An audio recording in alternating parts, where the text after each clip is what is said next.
I use this pen. This is the darker, it's a black color, and this one I use the grays color and I mix together, so now I got a bit darker, so gray and darker. So this is the colors as I want here.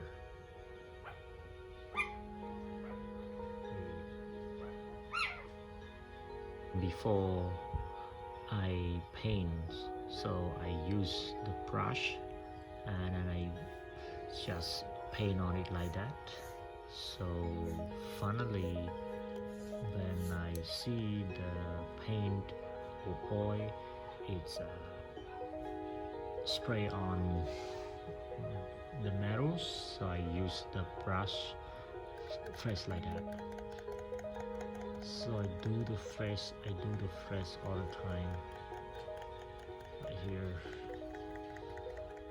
So now I got it. So this is as I do here.